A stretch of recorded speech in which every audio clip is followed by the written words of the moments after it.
근데 지금 배터리 3사가 23년 기준으로 수주한 물량, 배터리를 더 만들어야 될 물량이 1200조입니다. 1000조 넘죠. 맞아요. 세액공제라는 혜택 여기서 좀 더 지원할 수 있는 그런 검토도 좀 있을까요? 국내 기업들이 이 캐즘 상황에 있어서 시간을 더 벌게 되면 저희가 더 잘할 수 있는데 더 큰 시장이 있으니까 그런 정부 차원에서도 긍정적으로 많이 보고 있는 걸로 알고 있습니다. 그 한국 배터리 산업의 경쟁력을 중국 배터리 산업과 비교하면 좀 어떻게 보고 계세요? 배터리 기술로 보면 사실은 저희 국내 배터리 회사들이 조금 더 우위에 있다고 생각됩니다. 저희 지금 국내 기업들이 인산철에 대한 기술도 다 가지고 있는 상황이 있습니다. 저희가 시작이 늦었지만 한다고 하면 빨리 캐치업을 할 수 있기 때문에 그 부분도 뭐 문제는 없다라고 생각이 되고요. 중국 기업들이 폐쇄적인 정책을 바탕으로 한 성장을 많이 해왔었는데요. 저희 국내 기업들은 국내에서도 활동을 많이 하시지만 이미 지금 해외 공장 가동률도 많이 올라가고 있는 이 정상화가 이미 다 된 거죠. 외국에서 이제 경쟁을 하게 된다면 저는 충분히 국내 기업들이 경쟁력을 가지고 있다고 생각이 됩니다. 시청자 여러분 안녕하십니까? 주말 인터뷰 시간입니다. 저는 권순우 기자고요. 안녕하십니까? 류종훈 기자입니다. 예, 유종훈 기자와 함께 저희가 주말 인터뷰를 하게 된 이유는 네. 모빌리티 관련한 이야기겠죠. 모빌리티도 있고 뭐 여러 가지 이야기가 있죠. 네. 오늘 나눠볼 얘기는 배터리 산업 관련한 이야기입니다. 네. 그러니까 배터리 산업이 요새 힘들다는 얘기들은 많이 하는데 도대체 뭐가 힘들다는 건지, 왜 힘들다는 건지, 네. 뭐 수요가 둔화가 됐다는데 역성장을 하고 있는 건지 그런 부분도 고민이고 네. 중국과 경쟁을 한다 그러는데 미국에서는 분명히 경쟁을 안 하는 것 같고 그렇죠. 유럽에서도 중국 배터리를 따르는 거 보니까 어떻게 경쟁을 되는지를 잘 모르겠고 네. 그래가지고 배터리 산업의 현재 그리고 지금의 어떤 캐즘을 극복하기 위한 방안과 네. 그 캐즘을 극복했을 때 나타나는 것에 대한 과실을 우리가 누리려면 어떻게 해야 되는지 네. 그리고 이게 또 요즘에는 배터리 산업이 약간은 국가대항전이 된 느낌이에요. 맞아요. 한국, 중국, 일본 난리죠 지금. 예, 그래서 그런 부분들을 어떻게 대응해야 되는지에 대해서 오늘은 굉장히 디테일하고 네. 상세하게 한번 다뤄보기 위해서 한국산업기술기획평가원의 이정두 2차전지 담당 PD님을 모셨습니다. 안녕하십니까? 네, 반갑습니다. 반갑습니다. 예, 2차전지 PD 이 정도입니다. 네. 책임이 막중하시겠습니다. 지금 얘기하신 것처럼 지금 뭐 각국의 경쟁이 너무 치열하기 때문에 지금 되게 뭐 국가적으로도 많이 해야 되는 상황이고 지금 되게 좀 바쁜 상황입니다. 우선은 그 산업기술평가원이라는 데는 어떤 일을 하는 조직이고 그리고 그 2차전지 담당 PD 그러게 PD. 우리 PD님하고는 좀 다른 거잖아요. 네. 네, 맞습니다. 예. 저희 한국산업기술기획평가원에서는 이제 PD님들이 총 23분이 계시고요. 저희가 이제 방송국에 있는 PD님이랑 좀 다르게 저희는 이제 프로그램 디렉터라고 이제 돼 있습니다. 그래서 저희가 이제 국가에서 하는 사업에 대한 프로그램들을 만들고 이제 그런 기획을 해서 그런 이제 만드는 거죠. 그래서 저희가 사업의 종류는 뭐 여러 가지 사업이 있는데 저희 예타 사업이라든지 뭐 비예타 사업, 그다음에 저희 유명한 이제 소부장 관련된 사업들 이런 것들을 많이 기획을 하고 있습니다. 특히 이제 배터리는 저희가 최근에 이제 예타 사업을 통과가 됐습니다. 그래서 24년부터 28년 5년간 저희가 1,170억을 해가지고 특히 이제 차세대 배터리 쪽으로 저희가 앞으로 미래 시장을 좀 선점해야 되겠다라는 걸 저희가 다 인식이 있었기 때문에 전고체 배터리, 뭐 리튬 메탈 배터리, 리튬 항 배터리 이런 큰 세 개의 주제를 가지고 저희가 빨리 상용화를 할 수 있게 저희가 좀 국가에서 많이 좀 지원을 하고자 이제 사업을 기획하게 됐습니다. 그러니까 산업을 육성하고 지원을 해야 되는데, 네. 그러니까 어떤 산업을 어떤 방식으로 육성하고 지원할 것인지에 대한 계획을 기획하시는 일을 하신다는 거죠? 맞습니다. 그리고 이제 특히 조금 이제 프로그램 디렉터다 보니까 또 다른 방면보다는 특히 이제 R&D 개발 사업에 관련된 부분에 대해서는 저희가 이제 상기평에 있는 PD님들이 많은 노력을 하고 계십니다. 그러면 현업에 계신 분들하고도 좀 많이 만나시겠어요? 그 현업에서 뭐 이런 것들을 좀 하고 싶다, 해야 된다, 뭐 이런 얘기를 또 이게 그 책상 앞에 앉아서 야 미래는 말이야. 그러면서 이게 막 무슨 피카소 그림 그리듯이 그릴 수는 없는 거잖아요. 그 내용이 정확하게 맞습니다. 그게 어떤 얘기냐면 사실은 이제 기업에서 원하는 기술을 빨리 만들어서 저희가 적시에 나갈 수 있게 해주는 게 저희 PD의 역할 중에 하나이거든요. 그러다 보니까 지금 얘기하신 것처럼 최근에 뭐 일례를 들자면 최근 이제 미드니켈 얘기들이 많이 나오고 있는데 미드니켈 이런 거를 어떻게 빨리 우리가 좀 시작을 해야 되겠다. 근데 그럼 나라에서 좀 마중물 역할을 해줄 수 있으면 같이 소재하는 회사 그다음에 셀을 만드는 회사, 그다음에 뭐 장비 회사 이렇게 모여가지고 저희가 그런 이런 방향으로 만들어 보자라고 하고 그런 사업을 이제 기획을 하게 되는 거죠. 그러니까 얘기하신 것처럼 그런 기업에서의 니즈가 사실은 저희가 제일 중요한 것 중에 하나입니다.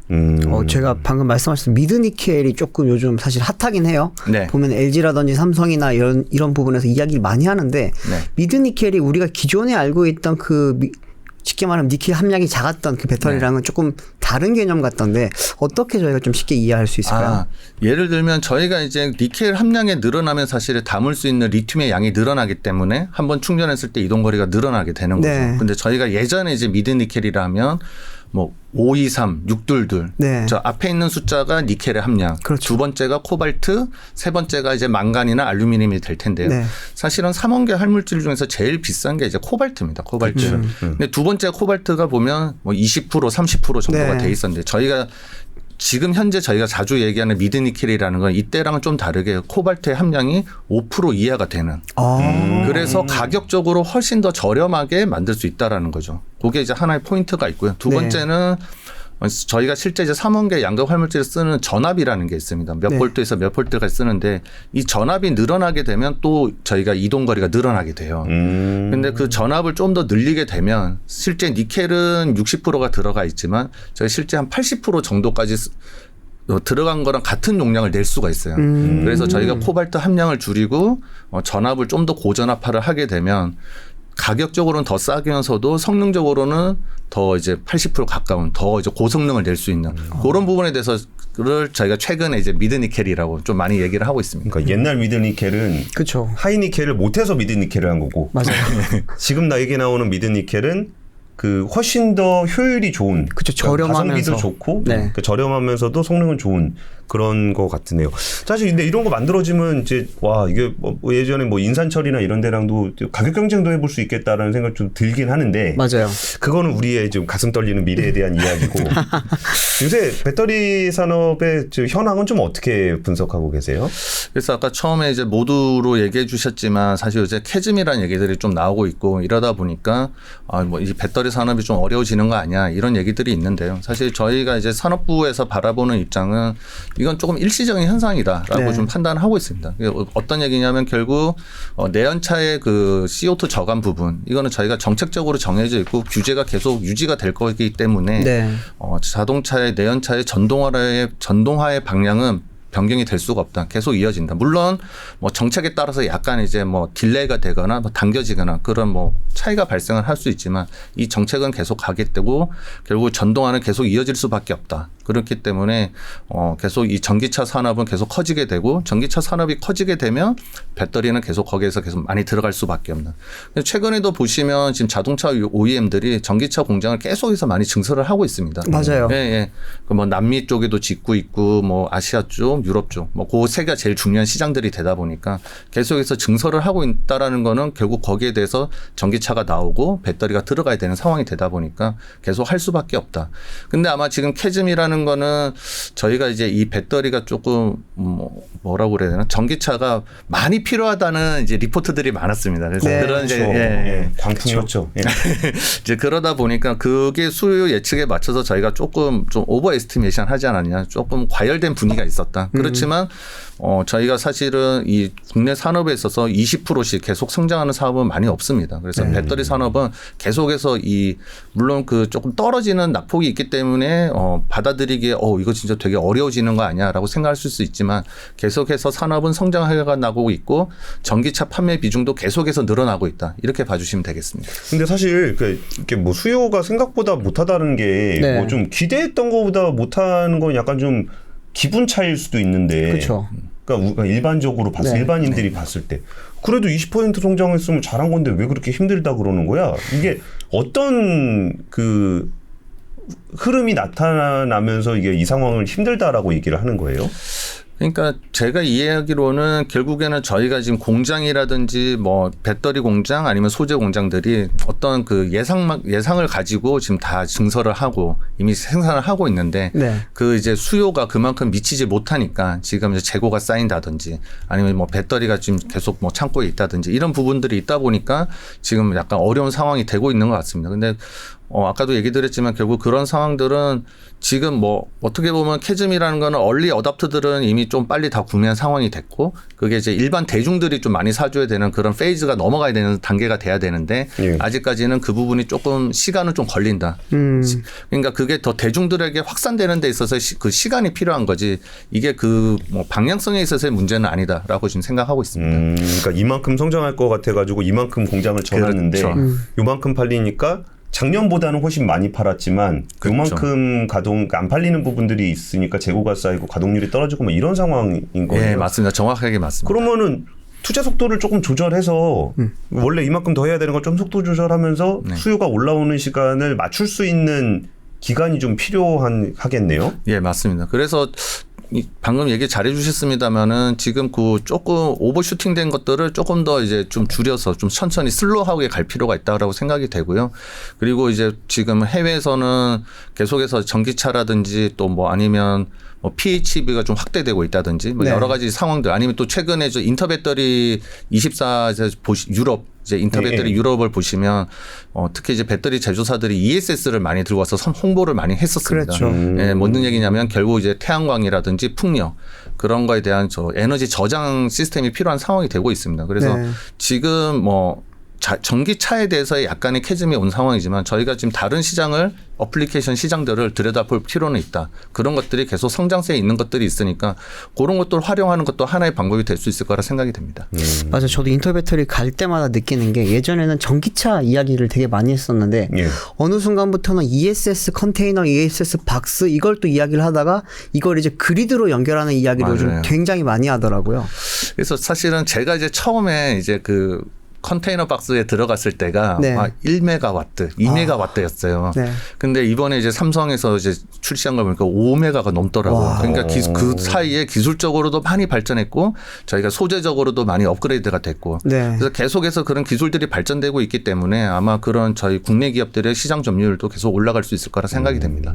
사실 이렇게 특정 산업이 좀 발전을 하게 되면은 이제 그럼 그 기업만 좋은 거냐라는 네. 생각도 있고 그게 아니라 뭐 낙수 효과도 있다 뭐 이런 얘기도 하기도 하고 네. 그래서 사실 뭐 낙수 효과가 사실보다 생각보다 별로 없더라 뭐 이런 얘기들도 하고 막 그러는 것 같은데 네. 사실 배터리 산업은 제가 취재를 했을 때는 이게 그 공급망 자체가 그렇게 탄탄했던 산업군이 아니잖아요. 그러다 보니까 이 산업군이 뭐 여기서 갖고 오고 저기서 갖고 온 게 아니라 하나하나 만들어 갖고 와서 네. 꽤 우리나라 경제에는 미치는 영향이 좀 크지 않을까라는 얘기들을 좀 들었는데 실제 배터리 산업이 이제 국내 뭐 경제라든지 산업에 미치는 어떤 파급력은 좀 어떻게 보세요? 현재와 미래를 봤을 때. 그래서 그 부분은 좀 서플라이 체인 부분으로 좀 설명을 해드릴 수 있을 것 같아요. 그래서 저희가 사실은 지금까지 미드스트림 부분 그리고 핵심 소재라든지 배터리 셀 제조 사실 이 기업들이 메인으로 많이 커왔죠. 저희가 알고 있는 뭐 양극재 회사들 그다음에 뭐 저희가 배터리를 만드는 이제 대기업 3사들 크게 성장해 왔는데 이제는 이게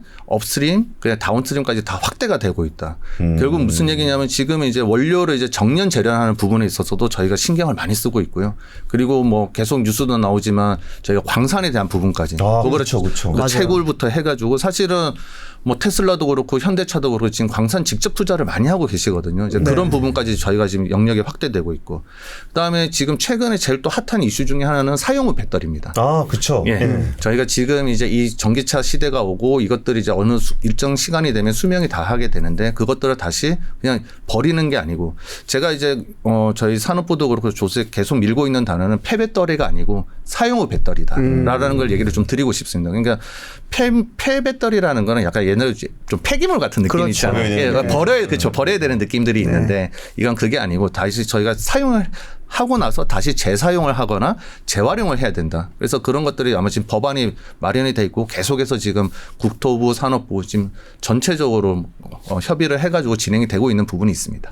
사실 저 이거 좀 안타깝더라고요. 이게 원래 사용 후 배터리는 우리가 옛날에 얘기할 때도 이게 어느 순간이 되면 사용해서 뭐 차에다 넣으면 한 10년 정도 있어야 사용 후 배터리가 되니까 요때가 되면 이제 시장이 엄청나게 커질 거다라고 얘기를 하고 있었는데 아직 그 시대가 오지 않았는데 마치 사용 사용 후 배터리 산업이 끝난 것처럼 얘기를 하는 게 그렇죠. 오히려 지금 되게 준비하고 있고 거기에 대해서 뭔가 기술 개발을 하고 있고 그리고 정말 이제 물량이 늘어날 거를 준비하고 있는 분들한테 정말 힘 빠지는 일이 아닌가. 그렇죠. 한 2, 3년 정도 전부터 이야기가 본격적으로 나왔으니까 사실은 2030년 정도가 돼야 그때 돼야 이제 흔히 말하는 사용후 배터리가 막 쏟아지기 시작할 텐데 지금 태동도 안 한 산업에 대해서 벌써 막 시작도 못했는데 무너졌다라는 식으로 말하는 건 좀 너무 아닌 것 같아요. 그거는. 그러니까. 그리고 또 배터리 산업에서 또 중요한 포인트 중에 하나가 그 중국 기업과의 경쟁이잖아요. 그쵸. 우리가 이제 그 전에는 정말 그 물성, 뭐 인산철이냐, 삼원계냐라고 네. 해서 그냥 그 자체, 그 배터리의 물성 자체가 가지고 있는 것을 비교하면서 얘기를 좀 했던 것 같아요. 네. 근데 실제로 이제 많은 전기차들이 만들어지고 거기 배터리도 많이 만들어지고 이제 시장도 생기고 했으면은 이게 단순히 물성만 가지고 비교를 하는 게 아니라 정말 이게 산업이라는 것 자체가 경쟁력을 갖느냐에 대해서 좀 평가를 할 수 있는 단계가 되지 않았을까 싶은데 그 한국 배터리 산업의 경쟁력을 중국 배터리 산업과 비교하면 좀 어떻게 보고 계세요? 이제 배터리 기술로 보면 사실은 저희 국내 배터리 회사들이 조금 더 우위에 있다라고 생각됩니다. 그리고 기술적인 차이가 있다라면 이제 아까 팀장님이 얘기하신 것처럼 뭐 소재에 따라서 삼원계냐, 뭐 인산철이냐 그 차이는 있을 수 있죠. 그렇지만 저희 지금 국내 기업들이 인산철 배터리를 또 안 한 게 아니었거든요. 이제 하고 있었는데 사실은 저희가 조금 집중을 이제 삼원계에 많이 했던 거지 인산철에 대한 기술도 다 가지고 있는 상황이 있습니다. 그래서 사실 그 부분이 조금 더 저희가 시작이 늦었지만 한다고 하면 빨리 캐치업을 할 수 있기 때문에 그 부분도 뭐 문제는 없다라고 생각이 되고요. 중국 기업들이 지금 어떻게 보면 좀 내수를 바탕으로 한 아니 좀 폐쇄적인 정책을 바탕으로 한 그렇게 해서 좀 성장을 많이 해왔었는데요.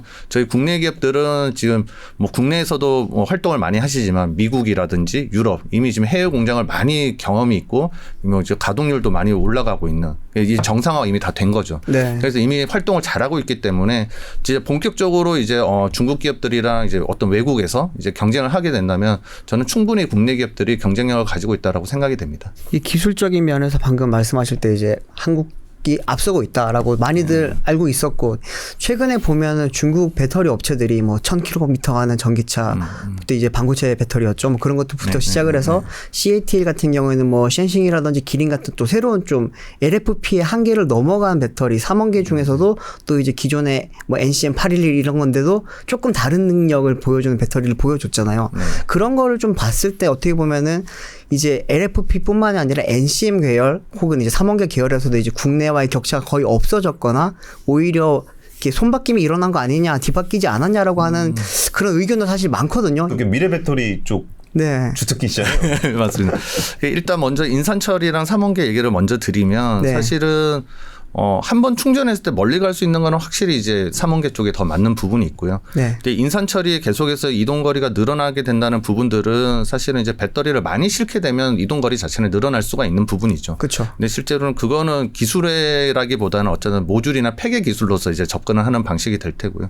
결국 지금 자동차 OEM들에서 바라보고 있는 시선은 엔트리에 따라서 달라질 거다. 그러니까 세그먼트에 따라서. 죄송합니다. 세그먼트에 따라 달라질 거다. 네. 그러니까 엔트리급은 인산철이 좀 더 유리할 거다. 왜냐하면 가격이 더 중요시진 부분들이 있을 테고요.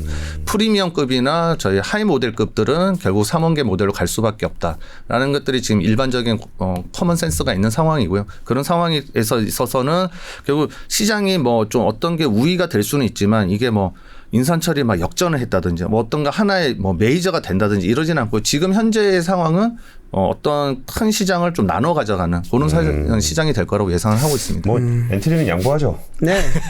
우리는 고부가 같이 또 그래. 집중을 하면서. 네. 근데 사실 기술적인 문제도 기술적인 문제인데 지금은 아까 제가 인트로에서 얘기했던 국가대항전 분위기가 좀 있어요. 맞아요. 이제 통상적인 문제 그러니까 두 가지일 건데 한쪽은 자국 기업에 대한 인센티브, 반대쪽에서는 다른 기업에 대한 그 페널티를 그쵸. 주면서 이렇게 이렇게 줄타기를 잘해서 가야 될 것 같은데 그 국가별 전략들이 그래서 좀 궁금해지는 것 같아요. 먼저 그래서 중국 얘기가 나왔으니까 네.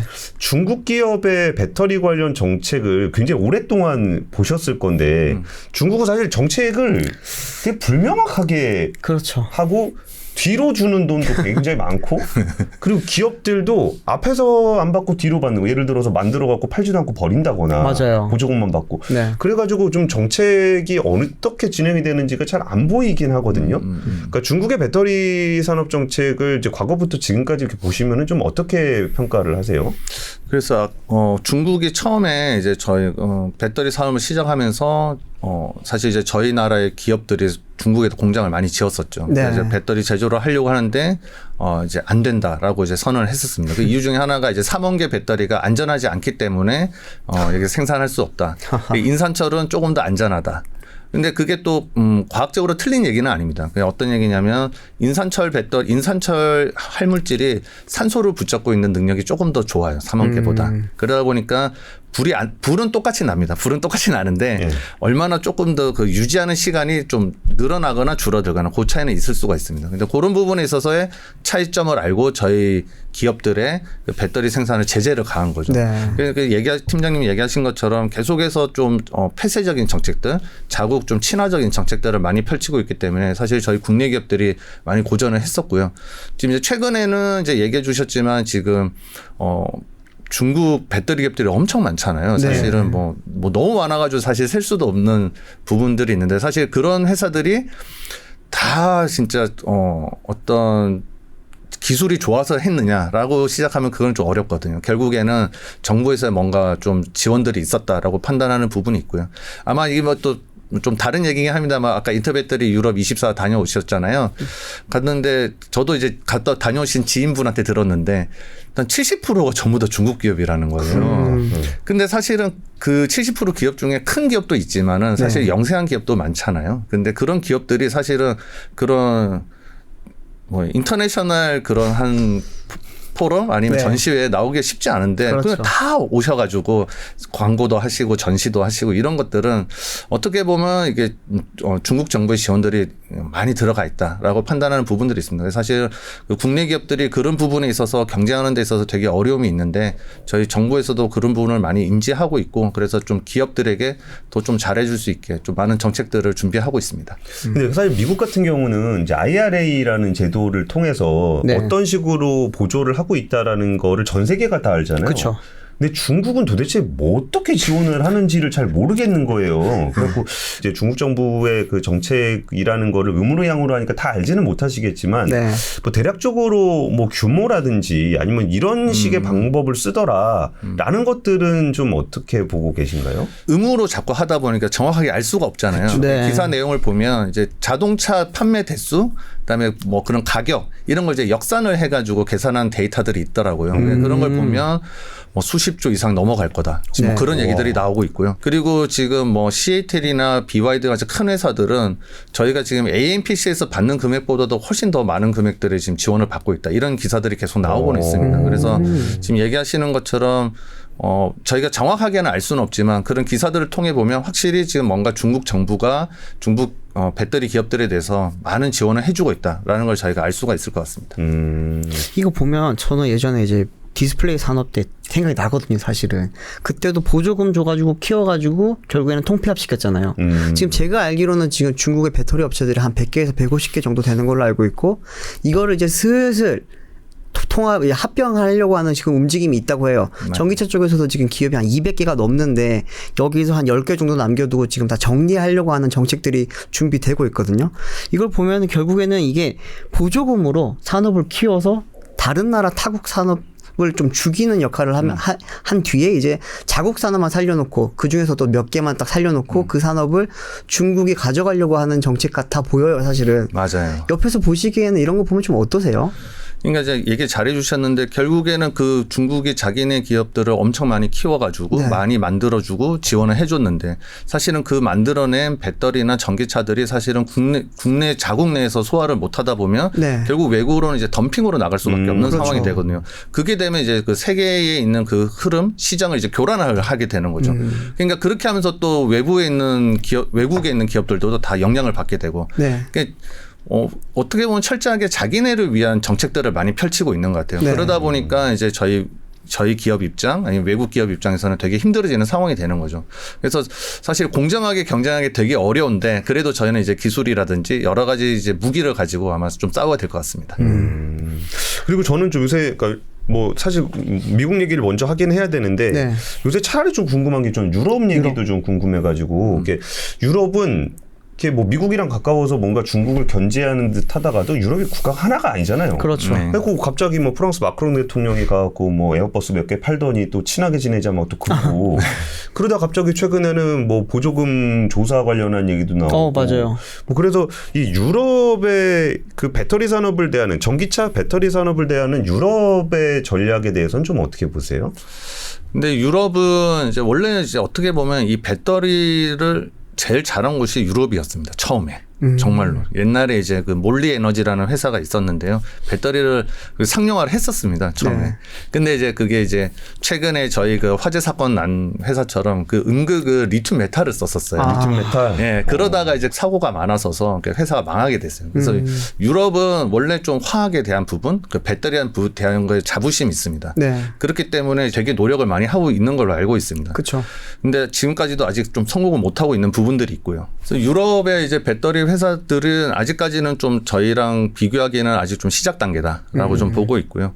그리고 유럽에서의 배터리 정책은 아직까지는 좀 팀장님 얘기해 주신 것처럼 미국만큼은 아니지만 좀 제재를 좀 가하려고 하는 중국의 회사들에 대해서 그래서 좀 최근에 논의가 되고 있듯이 뭐 한 40%, 30% 이상의 관세를 이제 부과를 하겠다라는 논의가 됐고 아마 중국 기업들이 이에 대해서 이제 다시 이제 재조정 신청을 한 거는 알고 있습니다. 네. 재조정 신청을 했지만 결과적으로는 아마 조금 그게 받아들이기 쉽지 않은 상황이지 않을까라고 지금 판단을 하고 있습니다. 근데 요새 보니까 뭐 이거 배터리 전기차 배터리 관세 맞으려고 그러니까 뭐 중국에서 전품목 조사한다고. 맞아요.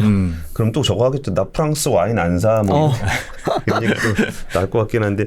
그러면 거기서 그 한국 기업들 같은 경우는 사실 미국 시장에는 아예 뭐 일단은 못 네. 들어오는 분위기가 있으니까. 그래갖고 우리나라도 유럽에 뭐 폴란드라든지 헝가리라든지 이런 데 좀 많이 나가 있잖아요. 그렇죠. 그럼 거기서는 근데 사실 그 다른 전기차 뭐 유럽 OEM들이 네. 좀 중국 배터리 탑재를 좀 하는 것 같은데 많이 하죠. 여기서의 그 경쟁의 포인트는 좀 어떤 거라고 보셔요? 유럽에서 사실은 이제 그 저희가 경쟁력을 가지게 되려면 뭐 성능이라든지 가격 뭐 이런 부분이 될 텐데요. 사실 또 유럽 시장은 어떻게 보면 좀 이렇게 큰 자동차 그러니까 아까 얘기했던 뭐 하이 모델이나 프리미엄 거보다는 어떻게 보면 소형차 네. 작은 사이즈의 차들이 많은 실정입니다. 그러다 보니까 오히려 좀 저가의 좀 배터리를 좀 선호한다든지 전체적인 가격을 좀 다운시킨다든지 엔트리급들이 많이 있다 보니까 그쵸. 그러다 보니까 지금 저희 국내 기업들이 지금 유럽 시장에 대해서는 조금 어려움이 있지만 결국에는 뭐 그분 또 이제 뭐 벤츠라든지 BMW라든지 저희가 좀 하이 모델을 만드는 또 회사들도 많이 있다 보니까 그런 부분에 있어서는 이제 국내 기업들이 이미 지금 납품을 하고 있고 계속해서 좀 그 고급 모델들에 대해서는 저희 국내 기업들이 선전하고 있다라고 지금 보고 있습니다. 미드니켈도 빨리 네. 하긴 해야 되겠네요. 네, 그렇죠. 잡으려면. 요즘 보면 SDI가 좀 분위기가 좋잖아요. 네, SDI 맞습니다. 주력 공급처가 사실 BMW지 않습니까? 맞습니다. 예. 보면 BMW 전기차가 좀 잘 나가요. 요즘 전 세계적으로 전기차가 요즘 성장 둔화를 겪고 있다고 하는데 BMW는 1분기에도 전기차가 한 20% 이상 성장했거든요. 그걸 보면은 공급처에 따라서 셀 업체들의 실적도 따라가게 되는데 그걸 보면 국내 기업들이 무조건 지금 위험하다라고만 보기는 조금은 어렵지 않나 싶긴 하거든요. 맞습니다. 최근에 조금 약간 뭐 저희 캐즘도 있었지만 실적 둔화한 것 중에 하나가 사실은 이제 뭐 특정 기업이 있으면 폭스바겐에 들어가는 저희 그 모델들에 있어서의 네. 그런 수요가 좀 약간 줄어든 부분이 있었습니다. 좀 줄었죠. 그 부분들이 있었기 때문에 사실 그 부분들이 이제 중국 회사들이 좀 이렇게 다시 이제 손바뀜이 있었던 거죠. 네. 그런 부분에 있어서 국내 기업들이 좀 매출이 좀 영향이 있었는데 그런 부분들도 저희가 계속해서 좀 더 아까 미드 니켈이라든지 저희가 좀 저가를 한다든지 좀 그래서 개선을 하게 되면 충분히 저희가 승산이 있다고 보고 있습니다. 미국은 좀 어떻습니까? 미국은 전기차에도 보조금을 주고 배터리 산업에도 이제 AMPC로 이제 생산에다까지 지원을 해서 제조업까지 좀 땡기고 있고. 그렇죠. 그리고 정치적으로도 중국에 대한 견제를 좀 많이 하고 있는 상황인데 네. 전반적인 그 미국 그런 와중에 또 11월에 대선이 있지 않습니까?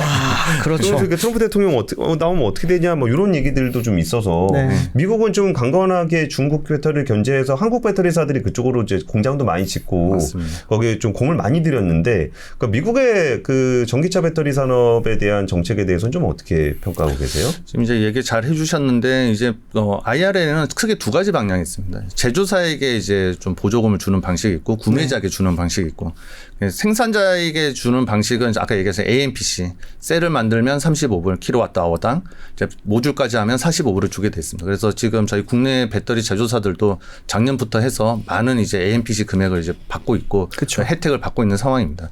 그래서 그런 부분들은 잘 되고 있고 이제 구매자들에게는 이제 7,500불을 주게 돼 있는데 그게 이제 뭐 3,750, 3,750 나눠져 있습니다. 근데 네. 이제 이 부분 좀 중요한 것 중에 하나는 미국이랑 FTA 협정국에 대해서 그 광물들을 사용했을 때에 대해서 이 부분을 지원을 해주게 돼 있거든요. 예. 그러다 보니까 그 얘기는 뭐냐면 아까 얘기해 주신 것처럼 이제 중국과의 그런 거래를 하고 있는 점에서는 배제를 하겠다. 우리는 계속 이런 자기네 미국과 한국과 이렇게 좀 프렌들리한 나라에서의 생산되는 제품들에 대해서는 더 우대해 주겠다. 이런 네. 부분이 되고 있기 때문에 사실 작년에도 보면 저희가 그 받은 자동차가 모델이 한 두세 개가 있었는데요. 저희 한 30몇 개 모델을 다 국내 배터리 제조사들이 만든 것들이 다 그 보조금 혜택 대상이 됐었습니다.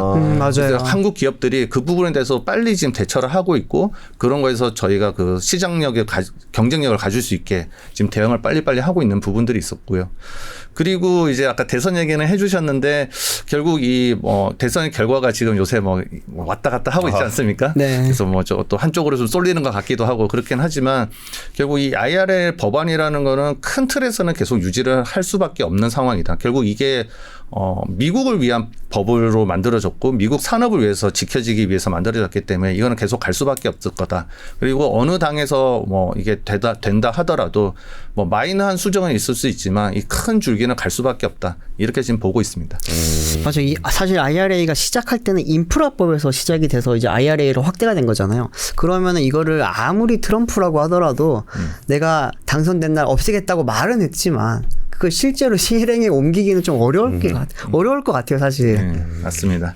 근데 아까 전에 말씀해 주셨던 표현 중에 우리 산업을 위해서, 그러니까 미국 기준으로 우리 산업을 위해서라는 네. 얘기를 해서 사실 우리나라 국민들이 조금 우려하는 부분은 미국은 저렇게 보조금 줘가지고 우리나라 기업들이 가서 공장을 만들면 네. 그럼 우리나라 소는 누가 키우냐. 아, 그렇죠. 다 미국 소를 키우러 가면 우리나라 소는 어떻게 키우냐 이런 얘기를 하게 되는데 그러면은 우리나라도 당연히 이제 배터리 산업 관련한 그 지원 정책들이 좀 있을 거 아니에요.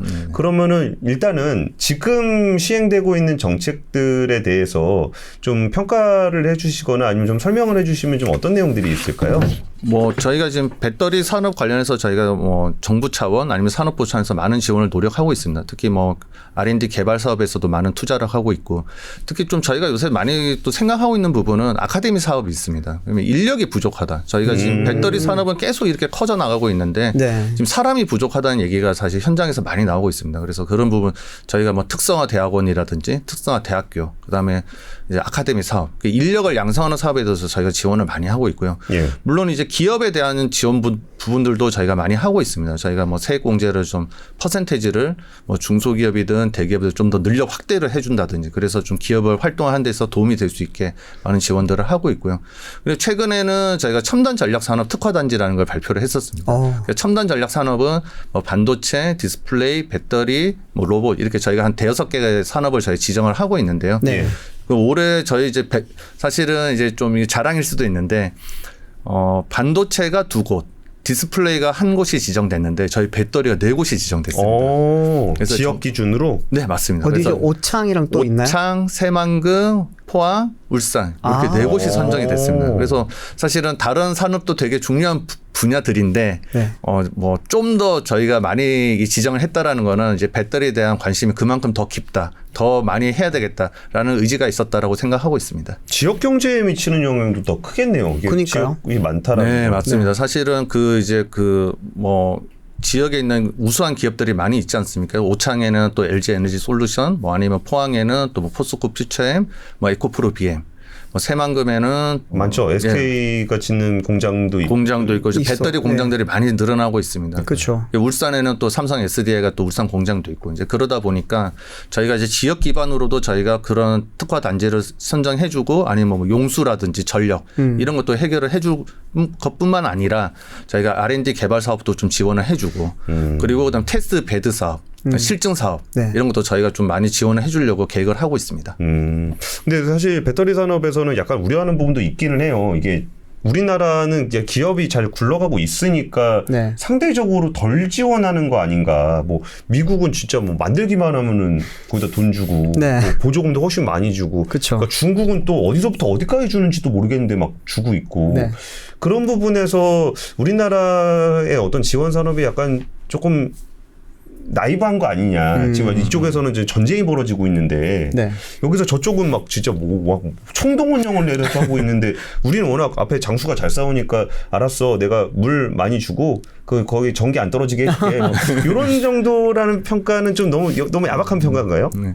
아닙니다. 그래서 저희도 산업부에서도 그런 부분을 좀 인식은 하고 있고요. 계속해서 좀 기업들이 더 좀 잘할 수 있게 많이 노력을 하고 있는 상황입니다. 그래서 뭐 지금 업계에서 많은 건의들이 오고 있는데 뭐 세액 공제 뭐 일몰에 대해서 좀 연장을 해달라든지 아니 뭐 그런 부분들 그리고 뭐 현금 환급을 좀 해달라는 부분들 이런 것들 좀 긍정적으로 많이 검토를 하고 있고요.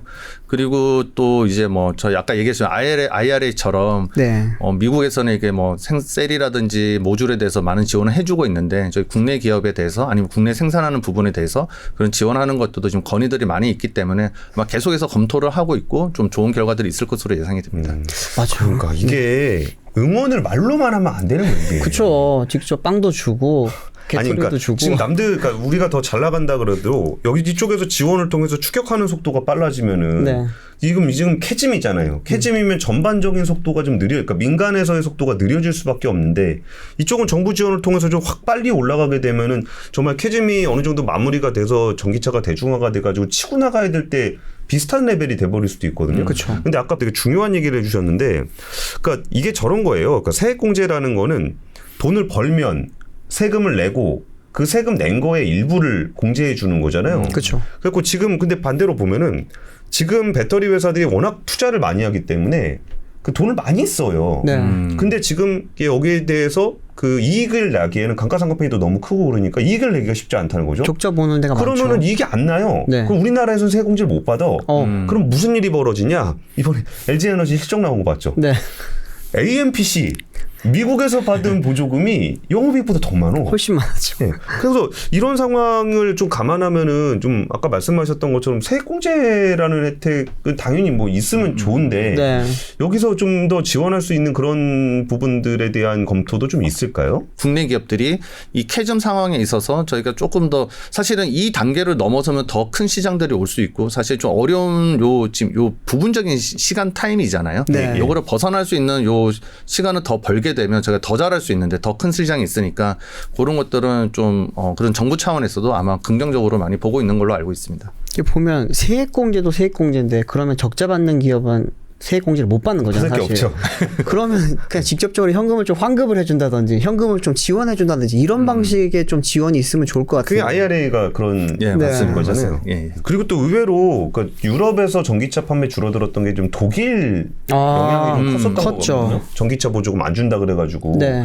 그래갖고 이제 독일 자동차 회사들도 굉장히 좀 어려워지는 성격이 좀 있는데 우리나라 전기차 보조금 좀 요새 상황이 좀 어떤가요? 전기차 보조금은 이제 저희 아시다시피 최근에는 조금 이제 금액은 이제 계속 조금씩 줄고 있죠. 네. 그래서 금액은 조금씩 줄고 있지만 이 보조금을 통해서도 저희가 좀 저희 국내 기업들을 보호하려는 움직임을 많이 좀 진행이 됐었습니다. 아, 맞아. LFP 배터리에 대해서 인산철에 대해서는 네. 저희가 좀 차등 지급을 한다든지 그런 부분에 대해서 좀 저희가 많이 그 국내 제조사들에 대해서 좀 도움을 주려고 많이 하고 있고요. 결국 저희도 사실은 이제 그런 이제 보조금적인 측면을 통해서 저희 국내 기업들에 대해서 좀 더 활동을 잘할 수 있게 좀 지원을 하고 있고요. 이제 독일의 경우도 사실은 이제 조금 저희 국내 기업 아까 어려웠던 이유 중에 하나가 이제 그 보조금이 좀 많이 줄어가지고 좀 어려웠던 부분들이 있었는데 네. 최근에 다시 이제 독일에서도 이제 그 보조금을 조금 더 부활을 하겠다 아니면 좀 늘려나가겠다. 독일 부활 예, 이런 뉴스들이 좀 나오고 있습니다. 그래서 네. 뭐 그런 게 이제 최종 확정이 되고 좀 된다면 저희 이제 그런 시장이 더 확대될 가능성이 있고 그 전기차 시장 확대가 되면 저희 국내 기업들에도 그런 것들 많은 도움이 될 거라고 생각이 되고 있습니다. 그리고 저는 이렇게 셀도 셀인데 그 소재 부품 장비. 그러니까 우리가 그 전에 그 우리나라의 어떤 성장 과정을 보면은 그러니까 대기업을 중심으로 성장을 하면서 이게 약간 자생적으로 생태계가 형성된 측면이 있는데 그렇죠. 그런 부분들도 중요하겠지만 소부장 자체가 경쟁력을 가져야 된다라는 목소리가 지금 굉장히 많이 나온다는 거죠. 그래서 오히려 배터리 산업 같은 경우는 이제 좀 전 세계적으로 만들어지고 있는 산업이니까 네. 남들이 막 100년 전부터 하던 그런 산업이 아니잖아요. 네. 그러면 이게 소부장들을 좀 더 강하게 육성하기 위해서는 좀 어떤 정책들이 좀 필요할까요? 사실은 저희가 올해도 저 만든 사업 중에 소부장 산업이 제일 컸었습니다. 아, 그래요? 네, 그 정도였습니다. 사실은 소재 부품 장비가 제일 중요한 거고 소재는 저희 배터리에서는 이제 4대 소재. 뭐 부품은 아시다시피 뭐 파우치라든지 뭐 리드탭이라든지 뭐 캔이라든지 이런 게 있고요. 장비는 아까도 얘기해 주시면 결국 그 배터리를 만드는 공정에 들어가는 장비들. 네. 이런 것들이 다 동반해서 성장을 해야 되는 상황이 있습니다. 저희가 올해도 지금 배터리 관련해서 소부장 사업을 한 10개 이상 저희가 한 과제당 보통 한 4년에 한 200~300억씩 들어가거든요.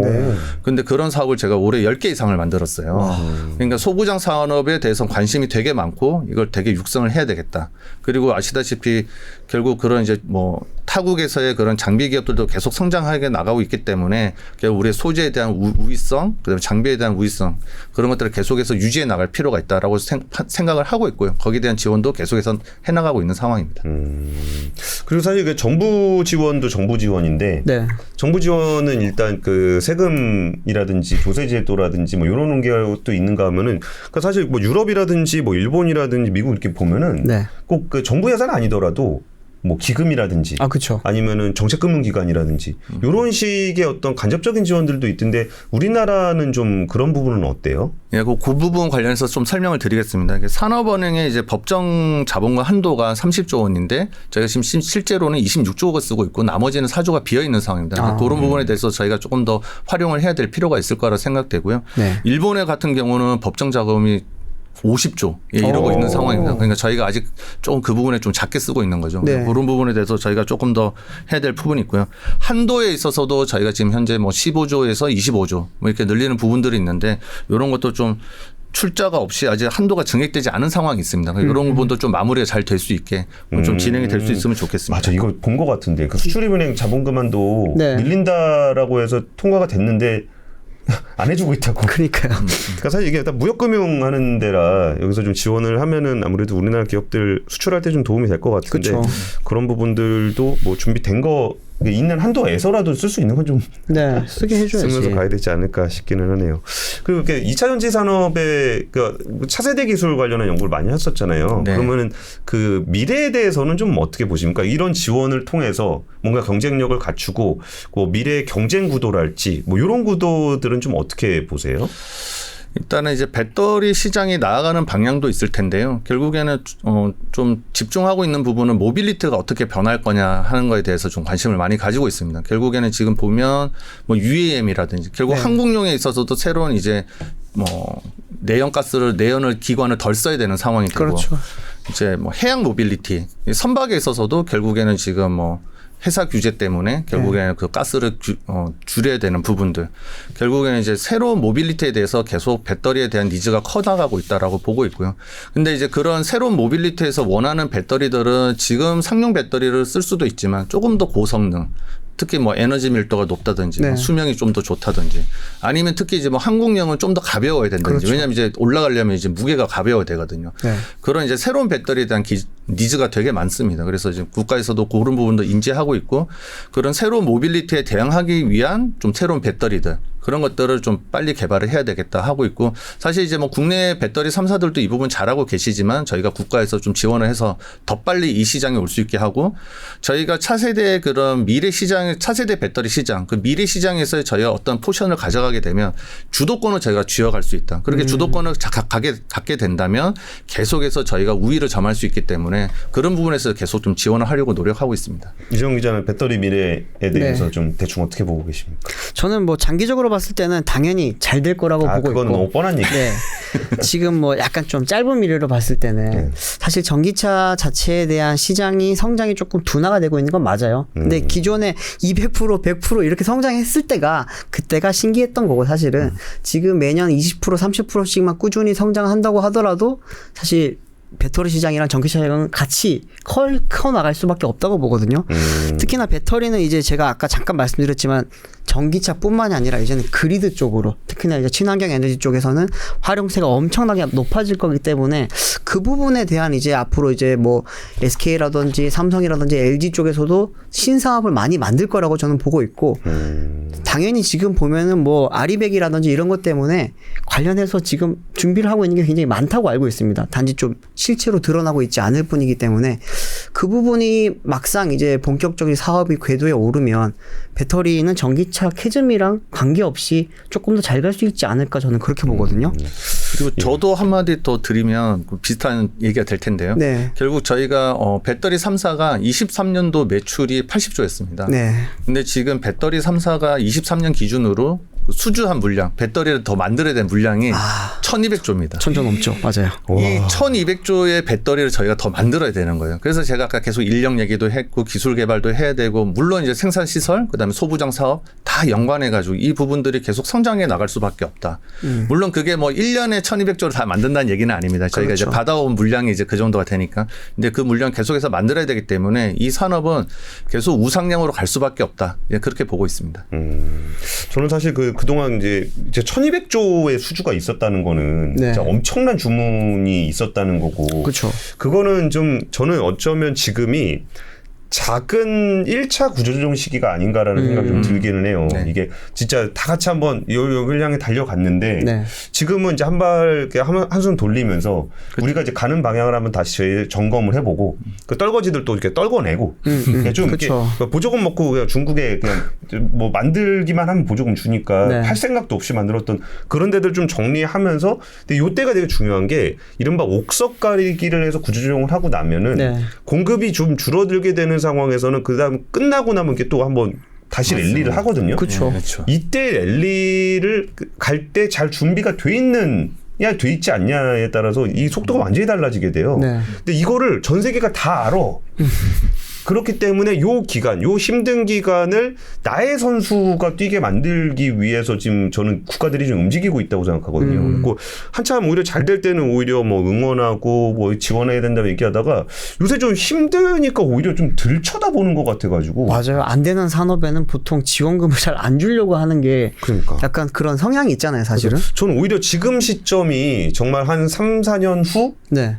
그때가 이제 뭐 한번 1차적으로 구조하고 제대로 달려갈 때 준비돼 있는 데는 그냥 계속 가는 거고. 그쵸. 그게 아닌 데들은 오히려 떨어져 나가는 그런 시점이 될 것 같아가지고 지금이 오히려 더 많은 관심을 가져야 될 때가 아닌가라는 네. 생각이 들어서 사실 그런 또 지원을 또 기획하시는 분 아니겠습니까? 그쵸. 그래가지고 이제 PD님, 이정도 PD님 모시고서 오늘 얘기 나눠보고 있는데 마지막으로 이제 배터리 산업 관련해가지고 좀 당부하고 싶으신 얘기 이런 거 있으면 한 말씀 좀 부탁을 드리겠습니다. 배터리 산업은 이제 어떻게 보면 이제 전기차와 함께 엄청 성장을 해왔었습니다. 네. 사실 예전에는 저희가 이제 IT 디바이스의 전원으로 많이 쓰였죠. 핸드폰이라든지 그렇죠. 노트북, 뭐 파워툴 뭐 네. 이런 쪽으로 많이 쓰였는데 사실 이렇게 시장이 급성장하게 된 거는 이제 전기차가 이제 왔기 때문에 이 시장이 엄청 커지고 있고 사실은 이 시장 계속 더 커나갈 거다. 아까 얘기드렸던 1200조의 시장이라는 것도 사실은 대부분이 자동차에 들어간 것들이 많이 있죠. 네. 그렇지만 아까도 얘기했지만 ESS 시장도 계속해서 늘어날 거고 저희가 뭐 PHEV도 많이 늘어날 거고 계속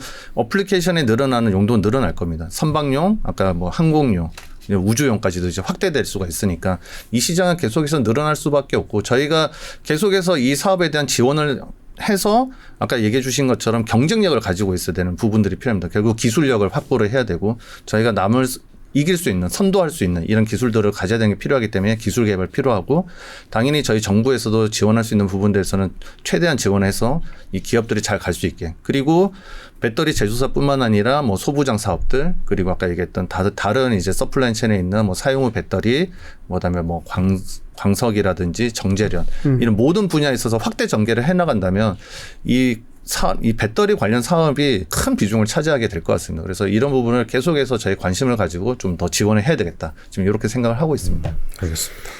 와, 1200조. 아, 엄청나죠. 이 엄청난 숫자의 주문을 이미 받았고 네. 그 주문 받은 걸 만들기 위해서 그 증권가에서 추정하기로는 그 캐펙스, 그러니까 설비 투자를 해야 되는 규모만 무려 25조 원이라고 해요. LG엔솔이 10조 9천억 원, SK온이 7조 5천억 원, SDI가 5조 원. 이 설비 투자를 하는 게 결국은 그 1200조라는 수주를 맞습니다. 받은 거를 만들기 위해서 들어가는 설비 투자잖아요. 네. 근데 막상 이제 이쪽에서 약간 수요 둔화가 생기면서 좀 어려움이 있는데 요걸 극복해가는 과정, 이 돈이 투자가 되고 극복하면은 이 수주한 것들을 하나하나 만들어내면서 실적이 되고 그 네. 매출이 일어난 건 결국 밑에 있는 소부장들까지 쫙 내려가는 그쵸. 그런 선순환 구조가 좀 이어질 수 있도록 오히려 좀 우리 조금 쉬어갈 때 오히려 좀 더 탄탄하게 굳어갈 수 있는 그런 산업이 좀 되기를 좀 저는 기대합니다. 저도요. 유종훈 기자도 한번 한 말씀 좀 네. 주시죠. 저는 이제 사이클을 좀 생각을 했어요. 사이클에 보면은 스프린터가 있고 앞에 바람막이를 해주면서